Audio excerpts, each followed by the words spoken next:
दोस्तों हिंदी, और दूसरा में होता है दोस्तों जिसको हम लोग मेन पेपर कहते हैं। मेन पेपर में दोस्तों एक चीज ध्यान रखना है कि जो प्रीलिम्स में 5 मैथ्स रीजनिंग था वह बदल के यहाँ पे 20 हो जाता है, 20-22 के करीब में पूछा जाता है। और आपको ये 20-22 समझिए, मैं हमेशा बोलती हूँ कि अगर किसी भी एग्जाम में मैथ्स और रीजनिंग है तो यह जिनका बेस्ट है उनके का सबसे बड़ा हथियार है।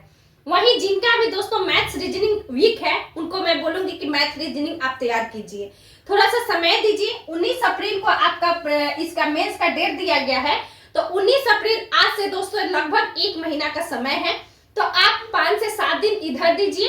आप आराम से कुछ ही चैप्टर, ज्यादा नहीं है, 5 से 10 चैप्टर ही इंपॉर्टेंट होते हैं, 5 से 7, ज्यादा उससे ज्यादा नहीं, 10 तो मैं ज्यादा बोल दी।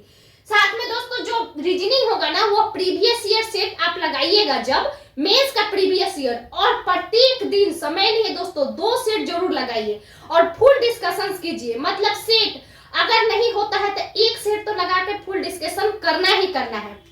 साथ में मैं आपको बोल दूं दोस्तों हिंदी, तो हिंदी अगर जिनका सबसे ज्यादा मतलब टेंशन है कि नहीं होगा ये वो, तब थोड़ा बहुत हिंदी पर भी ध्यान दे सकते हैं, नहीं तो रहने दीजिएगा। मैं तो बोलूंगी कि जब 15 डेज रहे तब आप पढ़िए, क्योंकि घिच पिच हो जाएगा, दोनों में ये हो जाएगा। अभी सबसे ज्यादा जरूरी है दोस्तों मेंस, कम समय है। साथ में मैं दोस्तों बोल दूं कि जो आपने पीटी में तैयारी किया है ना, इसी को बस बनाए रखना है।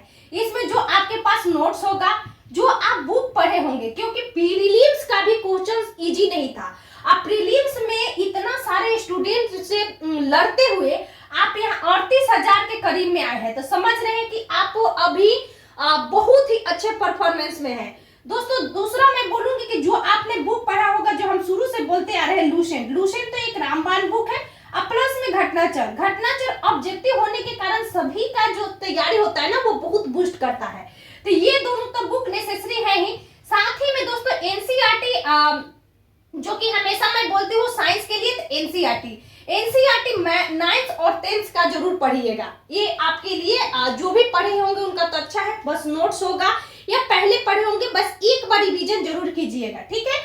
और दोस्तों जो भी आप सेट लगाइएगा ना, चाहे किरण पब्लिकेशन हो या प्लेटफॉर्म हो या कोई भी बुक हो, एडिटोरिया का भी, उसमें आप सेट जब लगाइएगा तो सेट से आप आकलन कीजिए कि मेरा कौन सा टॉपिक फंस रहा है और उसके अनुसार टॉपिक तैयार कीजिएगा, क्योंकि अभी सिलेबस पढ़ने का समय नहीं है। 1 महीना में आपको सबसे ज्यादा प्रैक्टिस सेट लगाना है और प्रीवियस ईयर पढ़ना है, ठीक। और साथ में जो आप प्रीलिम्स में पढ़े हैं, जो मैं यहाँ बोल रही हूँ, बस इसी को आगे रिवीजन करना है।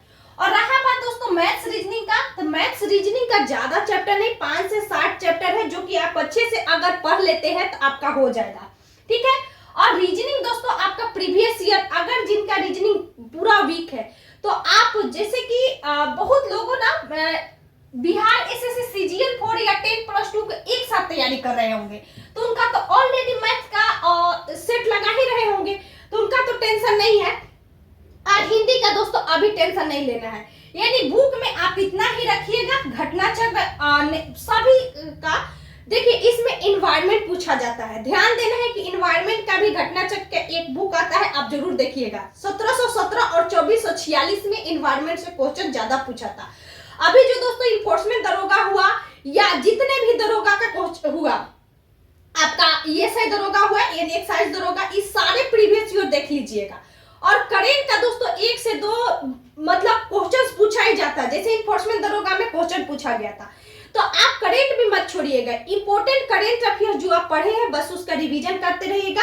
और आपको लगे तो धीरे धीरे कभी कभी जो ऑब्जेक्टिव सीरीज रहता है, चाहे स्पीडी हो या एडिटोरिया हो, उसको आप पढ़ सकते हैं। यानी बुक में इतना ही, और साइंस के लिए इंपॉर्टेंट ये है, और जीके के लिए आपका इससे हो जाएगा। और जो भी आप नोट्स बनाए होंगे, नोट्स बहुत जरूरी है, ठीक है, सेट प्रैक्टिस जरूरी है दोस्तों।